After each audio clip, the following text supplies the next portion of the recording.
Dulu happy Sabat untuk kita semua. Pada kesempatan ini saya diberkati dari doa Bapa kami, ya, tepatnya di Injil Matius pasal 6 ayat 10 sampai dengan yang ke-11. Ya, pasal 6 ayat 10 sampai dengan yang ke-11. Melihat dari tema yang diberikan kepada saya dari WhatsApp, saya lihat minggu sebelumnya dan minggu setelahnya, rupanya saudara sedang diajar eksposisi terhadap doa Bapa kami. Jadi saya percaya minggu lalu, minggu depan nanti masih akan membahas ini tentang doa Bapa kami. Nah, dan saya kebagian ayat 11 dan 12. Tetapi sebelum saya masuk ke ayat 11 dan 12 ini, saya mau beritahu dulu bahwa kepada kita adalah baik untuk saudara hafal dengan doa Bapa kami. Tapi saya harus katakan doa Bapa kami itu bukan mantra doa. Itu bukan mantra doa. Tidak salah saudara hafal. Bagus untuk hafal. Saudara bisa hafal ayat Alkitab sebanyak-banyaknya, itu bagus. Tetapi kalau kita punya mindset bahwa doa Bapa kami adalah mantra doa, di mana kalau kita ucapkan ini, maka doa kita akan lebih mudah dikabulkan oleh Tuhan. Ada yang salah rasanya dengan konsep kita. Sebab kekristenan ini bukan soal mantra perdukunan, bukan. Nah, tetapi kita harus melihat doa Bapa kami lebih jauh daripada hal itu. Ya. Ini bukan sekedar doa hafalan yang kita ulang-ulang, bukan. Tetapi maknanya, sebab doa Bapa kami adalah sebuah pola kehidupan. Nah, makanya saya percaya di tempat ini juga diajarkan eksposisinya, supaya itu bukan cuma jadi ayat yang kita hafal doang, tapi kita tahu maknanya dalam kehidupan kita, dan itu sangat penting. Nah, jadi doa Bapa kami sebenarnya adalah Tuhan sedang ingin mengajarkan sebuah lifestyle untuk orang percaya, sebuah pola kehidupan buat orang percaya. Nah, dan saya kebagian ayat 11 dan 12. Mari kita lihat. Berilah kami pada hari ini makanan kami yang secukupnya, dan ampunilah kami akan kesalahan kami, seperti kami juga mengampuni orang yang bersalah kepada kami. Nah, jadi saya harus mengcover dua hal ini tentang berikan kami pada hari ini makanan kami yang secukupnya. Ton arton hemon ton epiosion, itu dalam bahasa Yunani, bukan bahasa Romawi. Ya. Dan tentang mengampuni di ayatnya yang ke-12. Nah, kita akan mulai dengan yang pertama dulu. Berikan kami pada hari ini makanan kami yang secukupnya. Sebenarnya ada pesan apa sih yang Tuhan mau sampaikan? Di balik Tuhan mengajar berikan kami pada hari ini, bukan kemarin, bukan besok, tapi pada hari ini makanan kami yang apa? Bukan yang berkekurangan, bukan yang berkelebihan, tapi yang secukupnya. Tuhan sedang mengajar ini bahwa kita harus punya yang namanya rasa cukup. Kalau saya mau jujur, saudara, ya, salah satu yang sulit dipelajari dalam hidup kita itu adalah rasa cukup. Kenapa? Sebab begini, rasa cukup itu relatif. Dari ukuran badan saudara, kira-kira kita bisa tahu kan, rasa cukup makan kita aja beda-beda kan. Kalau model begini XXL ya pasti beda. Dengan saudara yang modelnya XS kan beda nggak sih? Rasa cukup itu relatif, saudara. Ya. Rasa cukup itu berbeda-beda. Tetapi ada satu persoalan itu begini.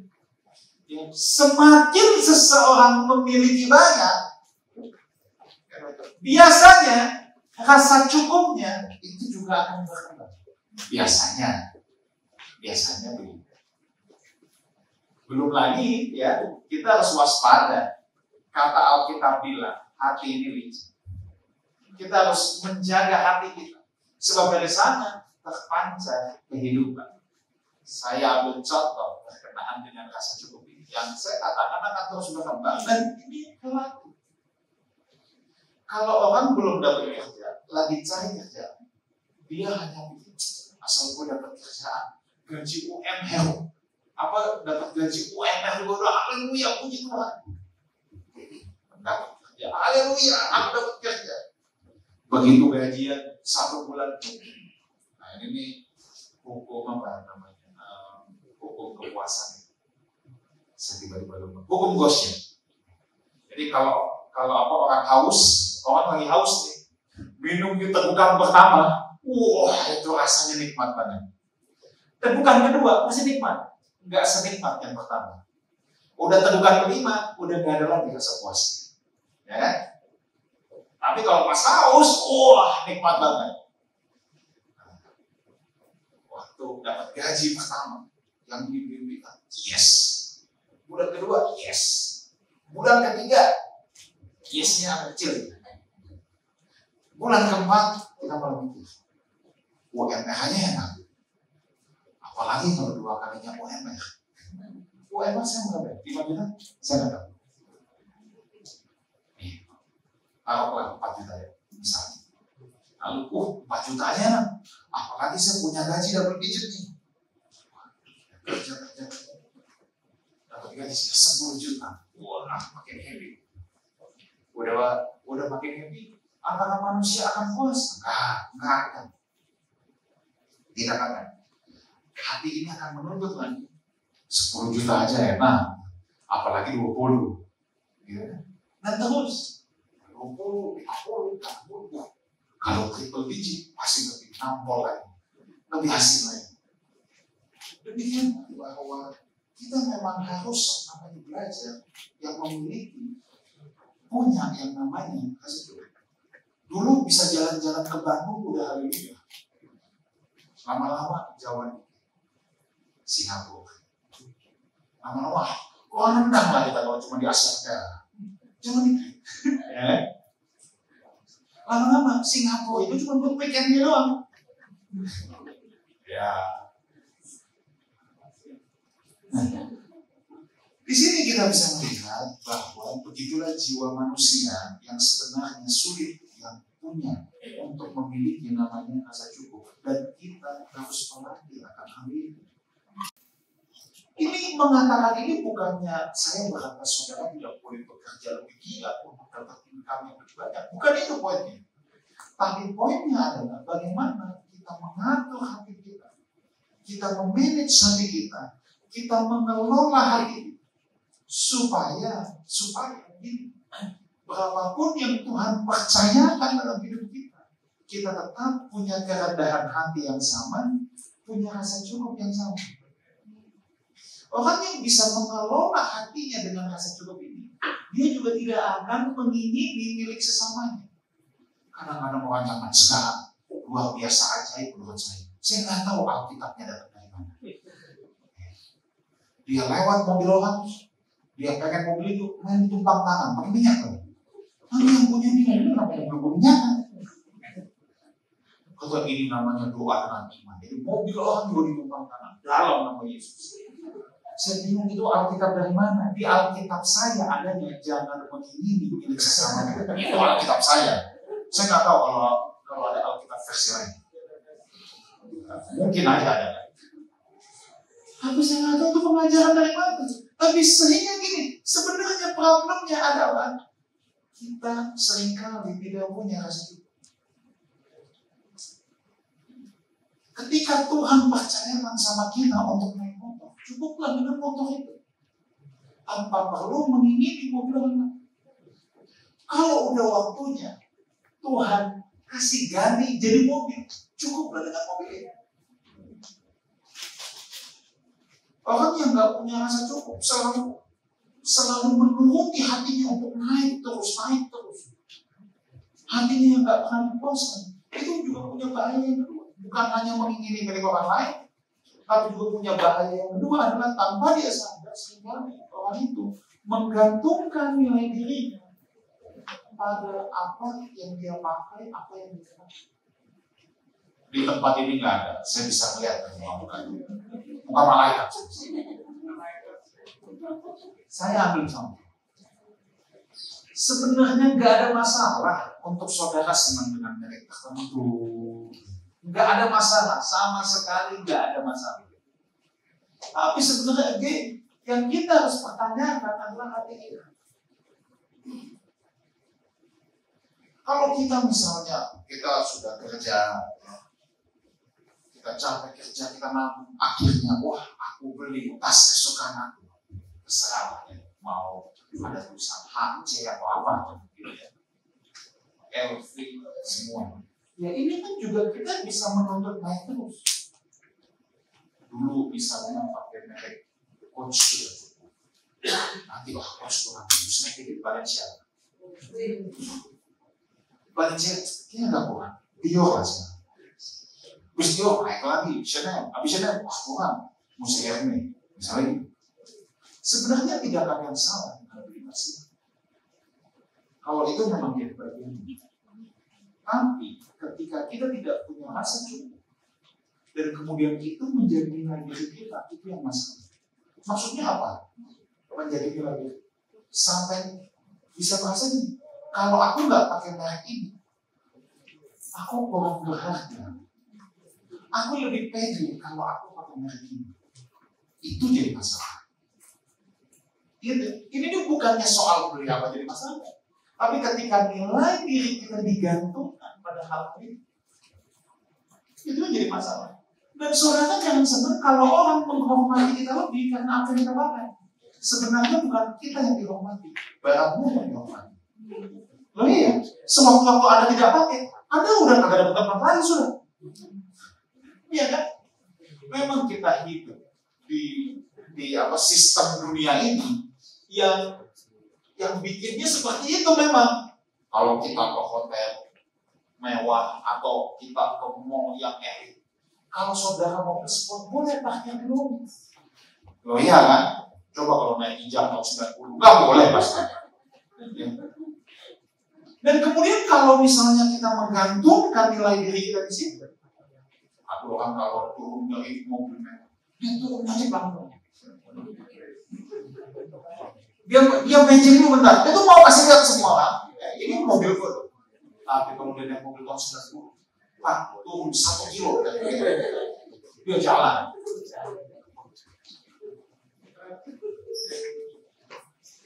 Nah, coba kita tanya dengan apa hati kita sendiri. Ini kan sebenarnya sebuah peraturan tanda.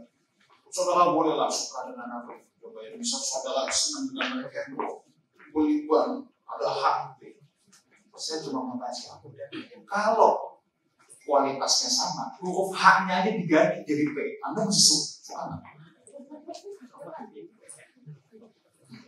Anda masih suka nggak?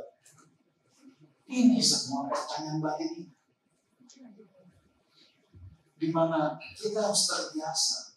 Jangan mau diri kita dinilai oleh sesuatu dan jangan menilai orang lain juga dengan fasilitas jabatan ini.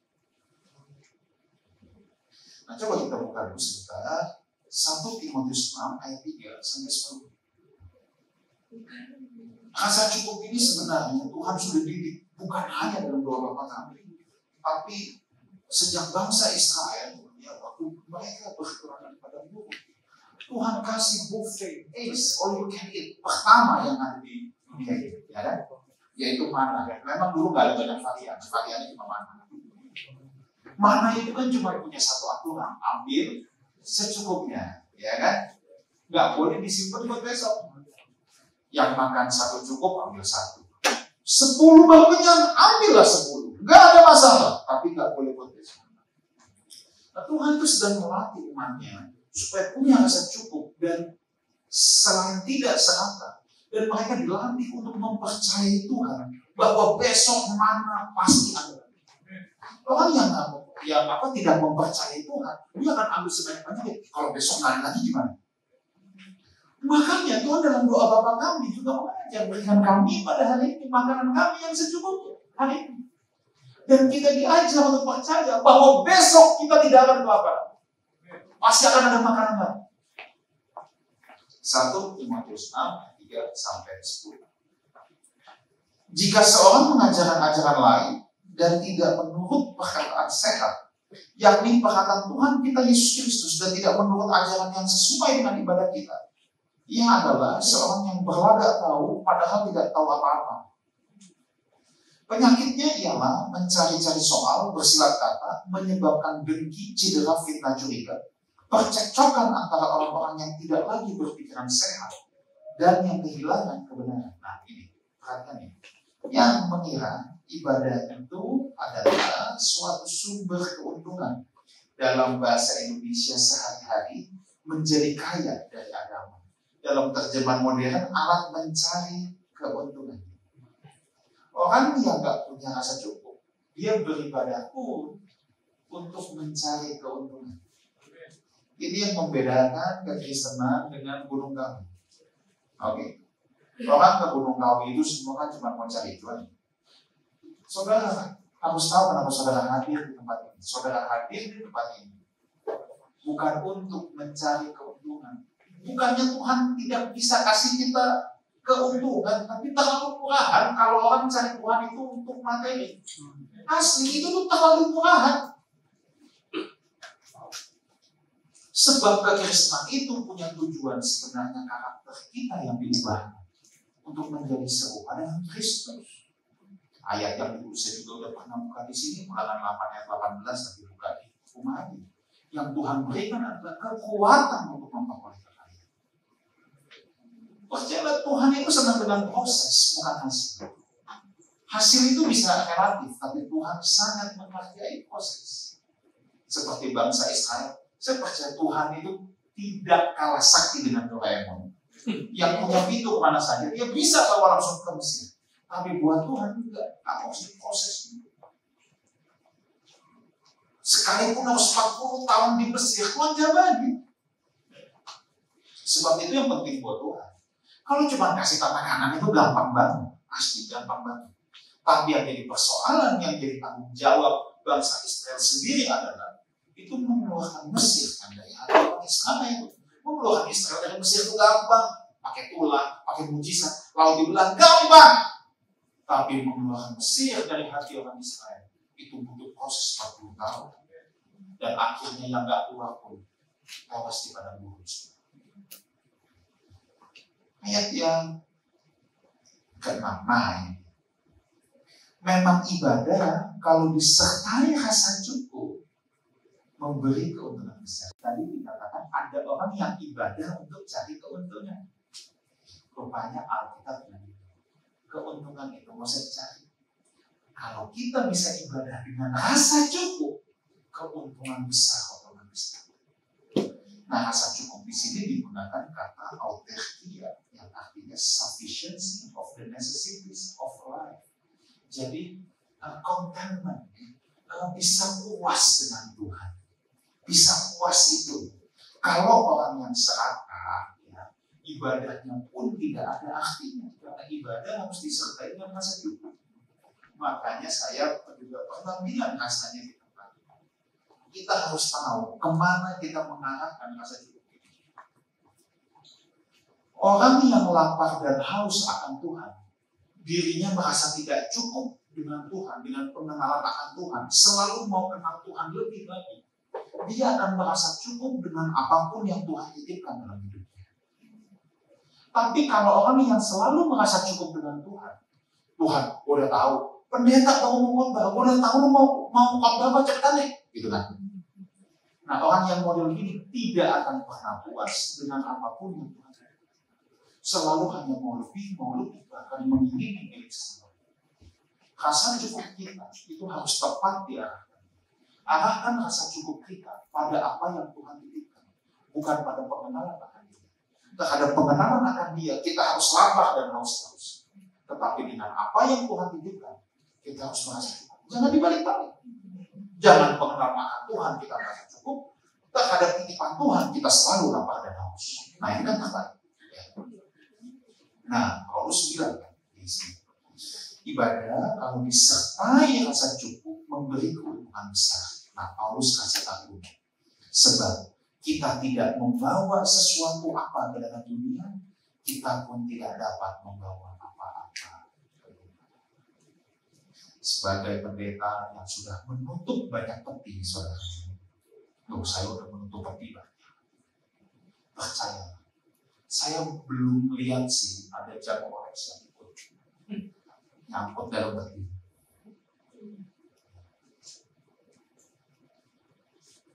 Kita keluar belanja, nanti pergi pun belanja. Tapi ya kalau kita, akhirnya kan kita tuh nggak bisa bawa apa. Memang sekarang kalau didadanin pakai jas, biasa dikasih baju 2-3 setel, Itu pun saya belum pernah lihat ada baju 10 lemari juga di bawah, nggak ada. Jadi Anda itu ya mau punya baju 10 lemari juga, nanti yang di bawah cuma 2 setel. Gigi palsu emas pun harus dicopot. Iya. Makanya benar apa yang Paulus bilang begini. Dan saya harus kasih tahu, sebesar-besarnya rumahmu sekarang, rumah terakhirmu 1 kali 2. Percaya. Harus percaya. Iya, Anda itu kagak punya pilihan. Sebagus-bagusnya mobilmu, mobil terakhirmu ambulan. Tidak kemana-mana. Iya, benar. Sebagus-bagusnya ambulan terakhirnya. Anda mau naik mobil build up Ferrari sekalipun, mobil terakhirmu nggak mungkin Ferrari asli, nggak mungkin, tetap ambulan. Maka Paulus bilang ibadah itu dengan rasa cukup, sebab kita datang ke dunia nggak bawa apa-apa, keluar pun nggak bawa apa-apa. Makanya yang penting itu manusia batinnya kita. Sebab ketika kita menghadapi kematian nanti, ini sih bukannya nakutin, kan semua kita pasti mati. Hal yang pasti dalam hidup ini itu 2. Boleh deh 3. Loh, yang pertama kita pasti mati. Yang kedua kita pasti sakit. Loh ya kan?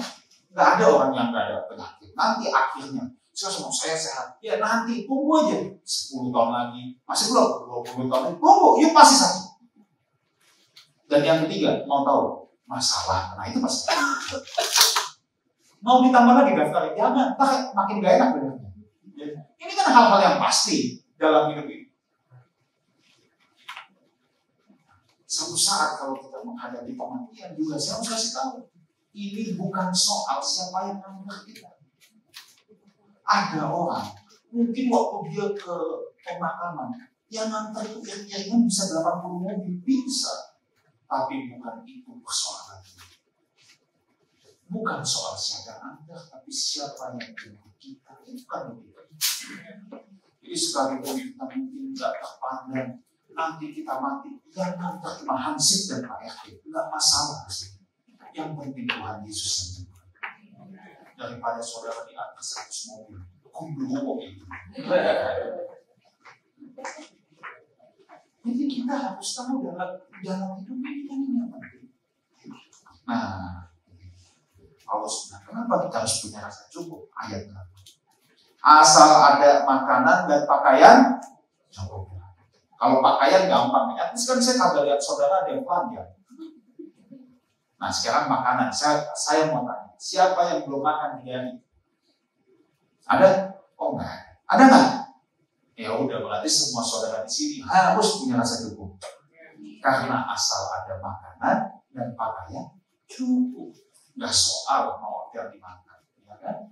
Mau makan daging 1 minggu sekali sama 1 minggu 7 kali sama aja. Justru yang makin sering makin tinggi kolesterolnya. Hidup ini kan kadang-kadang lucu. Dulu kita kalau ada orang yang berjuang belum punya apa-apa, selalu kepanasan, cita-citanya beli AC. Setelah dia banyak uang beli AC, rematik AC juga dibanyakin. Nah, iya kan, ini kan kenyataan hidup. Maka hidup itu harus punya rasa. Saudara pikir kalau kita naik Rolls Royce pasti enak? Percaya nggak enakan naik Avanza? Kalau nggak ada ambiien. Kalau ambiien naik Rolls Royce juga nggak enak. Nah, sekarang saya tanya satu-satu. Ini kita harus melatih rasa cukup. Saya tanya sekarang. Makan di restoran bintang 5 sama di kaki 5 rasanya beda.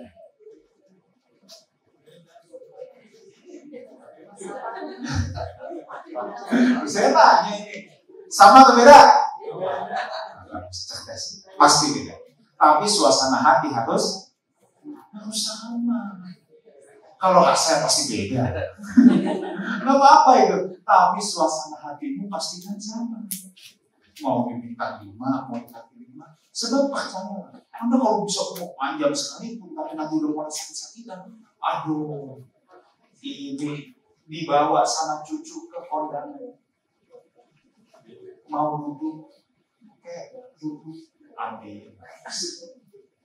Dalam kedinginan ini kita tunggu di luar, masuk angin. Ini ada sop kambing enak darah ini. Cuminya enak, kolesterol.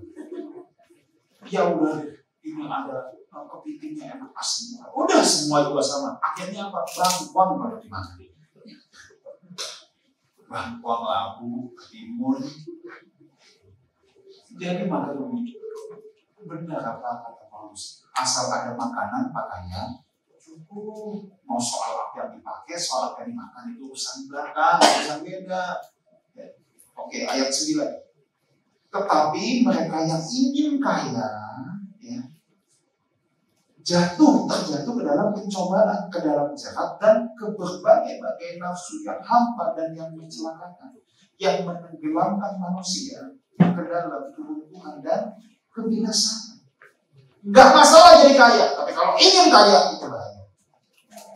Oke, jadi kaya itu nggak masalah. Maka saudara kerja yang baik, Tuhan percayakan banyak, jadi kaya nggak masalah. Tapi kalau orang yang ingin kaya, yang di otak itu gimana gue kaya? Gimana gue kaya? Pokoknya gue harus kaya.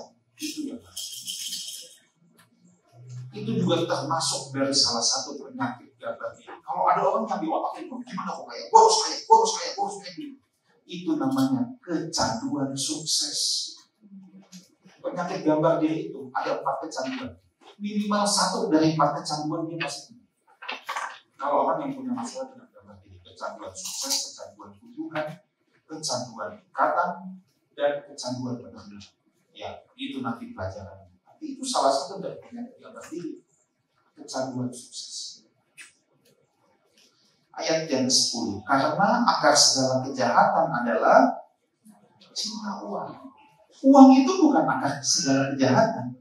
Yang menjadi akar adalah kalau cinta uang. Cinta uang itu yang berbahaya. Uangnya enggak. Uang itu netral. Tapi kalau cinta uang itu akar segala kejahatan. Kenapa? Sebab oleh memburu uang beberapa orang telah menyimpang dari iman dan menyiksa dirinya dengan berbagai duka. Sebab begini saudara, orang itu memburu apa yang dicintai. Makanya cinta uang itu bahaya. Kalau orang yang memburu uang, kalau yang cinta uang, dia pasti memburunya uang. Jadi kaya itu boleh, tapi ingin kaya itu bahaya.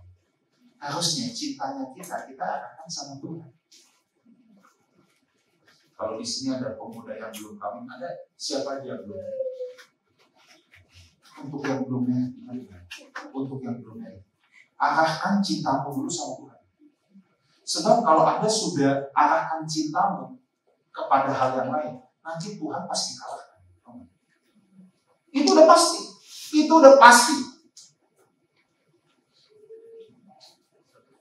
Nah kita juga arahkan cinta kita sama Tuhan, bukan sama uang.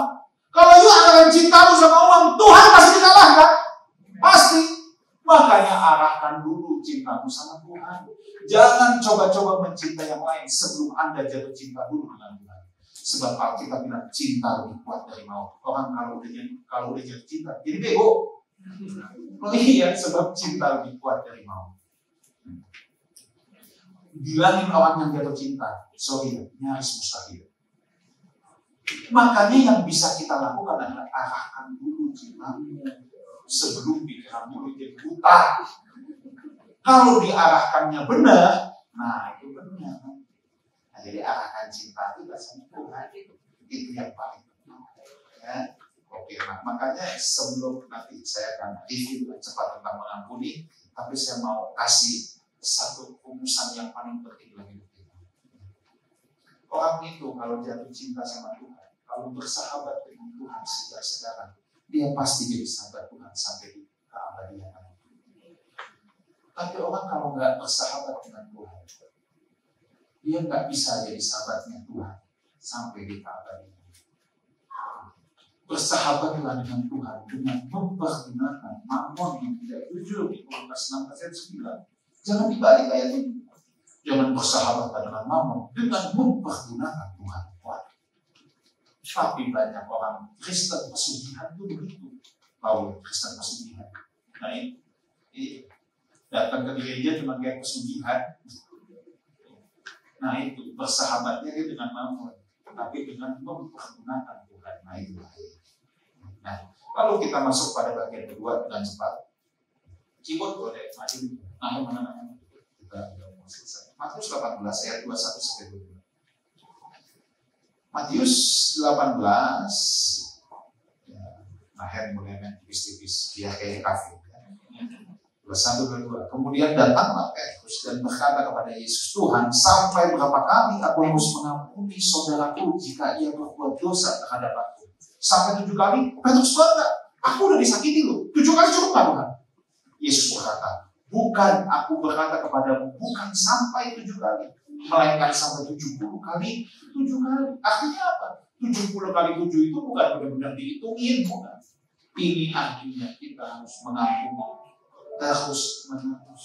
Kalau orang ada yang hitungin sih, wah itu sih pendendam ya pasti. Masa hitung 1, tunggu ya, 2. Pokoknya kalau belum 70 kali 7, kita masih kasih, ditambah kaki kanan, kasih kaki kiri. Begitu lewat limit, ditambah kaki kanan, gua kasih kaki kiri, gitu kan? Nah, di sini Tuhan mengajar untuk mengampuni tanpa batas. Tapi saudara, dasar dari pengampunan itu apa sih? Kalau saudara baca terus nanti di rumah ayat. Orang yang nggak bisa mengampuni, itu dia belum menyadari kasih karunia Tuhan yang ada. Orang bisa mengampuni karena dia menyadari bahwa Tuhan sudah memberikan terlebih dahulu kasih karunia. Saudara tahu kasih karunia? Kasih karunia itu adalah pemberian yang tidak layak atau pemberian cuma-cuma kepada orang yang sebenarnya tidak layak menerima. Kita ini semua berdosa, tapi kalau Tuhan mengampuni kita, itu kasih karunia. Kita ini berhutang sama Tuhan. Ini kalau orang tidak merasa berhutang sama Tuhan, orang merasa dirinya baik, sempurna, susah untuk mengampuni orang lain. Tapi kalau dia merasa aku berhutang sama Tuhan, Tuhan saja mengampuni aku, masa aku nggak mengampuni orang lain? Orang yang tidak mau mengampuni itu seperti orang yang membawa garbage load dalam hidupnya. Bawa ransel tapi isinya sampah. Katakan saudara dilukai sama orang nyampah dalam kehidupanmu. Karena Anda punya 2 pilihan. Anda mau bawa sampah itu atau Anda lepaskan, Anda tinggalkan. Orang yang tidak mau mengampuni itu nama tuh gini, orang sudah nyampah, terus dia bawa sampahnya kemana-mana. Ngapain? Mungkin Anda dilukai. Ya betul, oke, orang lagi nyampah dalam hidup kita. Jangan dibawa sampah itu, lepaskan. Dan percayalah, Tuhan itu bisa mengubah rata tangis kita dari sukacita. Bisa. Ya. Jangan kita bawa ransel sampah kemana-mana. Sebab apa? Orang yang tidak mau mengampuni itu lama-lama kepahitan. Kepahitan itu, kepahitan ini paling bahaya. Itu penelitiannya. Sakit jantung apa semua itu juga bisa dari kepahitan. Stroke itu bisa dari kepahitan. Dan apa yang Alkitab bicara? Coba ayat terakhir, Ibrani 12 ayat 15. Ibrani 12 ayat 15. Jagalah supaya jangan ada seorang pun menjauhkan diri dari kasih karunia Allah. Lihat ini. Kalau kita menjauhkan diri dari kasih karunia Allah, kita sulit mengampuni. Makanya Alkitab katakan jangan menjauhkan diri dari kasih karunia Allah. Kita harus selalu menyadari Tuhan, terima kasih kalau aku boleh ada sampai hari ini, semua itu kasih karunia Allah. Kalau aku masih boleh hidup, itu tuh semua kebaikan Tuhan. Nah, baru dia bilang, agar supaya apa? Supaya jangan tumbuh akar pahit yang menimbulkan kerusuhan. Orang yang dalamnya pahit itu seperti mata air yang pahit. Buahnya 2 pasti. 1, kerusuhan. Dia jadi biang kerok. Kedua apa? Mencemarkan. Kenapa? Mata airnya pahit. Yang keluar air yang pahit. Pasti akan mencemarkan. Kemana-mana ngomong yang negatif. Coba lihat. Kalau orang misalnya kepahitan sama apapun. Kalau orang kepahitan sama orang Kristen. Apa yang keluar dari mulutnya? Gak usah ikut-ikutan Kristen. Rengsek semuanya. Orang kalau kepahitan sama gereja, itu udah pasti. Kepahitan dengan apapun, nanti yang keluar itu. Efeknya cuma dua. Kerusuhan dan kecemaran. Itu udah pasti. Jadi kalau orang kemanapun bikin gaduh. Kemanapun bikin gaduh. Semua yang keluar dari mulutnya itu cuma negatif. Bukan hampir lagi dapat dipastikan. Itu ada kepahitan. Dia kemana-mana bawa ransel sampah. Mungkin dia pernah dilukai. Maka semuanya lepaskan dia. Supaya hidupmu tanpa luka. Supaya hati kita tuh jadi manis, jangan pahit.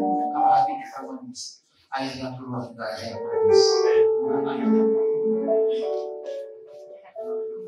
Tapi kalau mata airnya pahit, nanti keluarnya pahit. Tuhan bilang, ampunilah kesalahan kami, seperti kami juga mengampuni orang yang bersalah kepada kami. Saudara mungkin bilang gini, Tuhan aku gak mau. Dia udah jahat banget sama aku. Gak apa-apa, saudara katakan itu sama Tuhan. Saya percaya ada kasih karunia Tuhan yang bisa menolong saudara, mengambilkan saudara. Tapi jangan kaget, kalau saudara siang hari ini bertekad, aku mau mengampuni. Jangan kaget ya. Nah, nanti besok-besok ada ujiannya pasti. Loh iya. Ada mungkin pernah dikhianati. Ada ingat satu orang, orang ini, tapi Tuhan, aku mau ampuni. Bisa aja saudara besok tiba-tiba ketemu dia. Loh iya, bisa aja saudara besok tiba-tiba ketemu dia. Nah, responmu gimana kalau besok tiba-tiba ketemu dia? Apa saudara gini, gue melengos saja, bagus juga gue gak tahu. Gitu kan? Itu udah lulus TK. Oh iya. Itu udah lulus TK. Tapi kalau saudara mau di wisuda, lulus sarjana beda. Dia udah khianatin kita. Kita ketemu dia mau ludah lagi. Nah, itu kalau kita tetap bisa mengampuni, itu baru di wisuda. Ya at least berproses lah. Itu lulus TK. Kalau udah bisa nyapa tapi hati masih gendut, ya lulus juga SD. Mendingan dikit. Tapi target kita harus di wisuda dong. Setiap saudara berkomitmen mau melakukan firman, percaya nanti ada ujiannya. Ada ujiannya. Nah, tapi gini, kalau firman itu saudara hidupi, firman itu akan terkonversi jadi iman. Makanya iman itu luar biasa. Kalau kamu punya iman sebesar biji sesali saja kata Tuhan, biji sesali kecil. Kenapa? Memang mau punya iman yang murni itu sulit, itu mahal. Sebab kita ditantang untuk menghidupi firman. Dengan kekuatan kita tidak mampu. Tapi jangan menjauhkan diri dari kasih karunia Tuhan. Amin.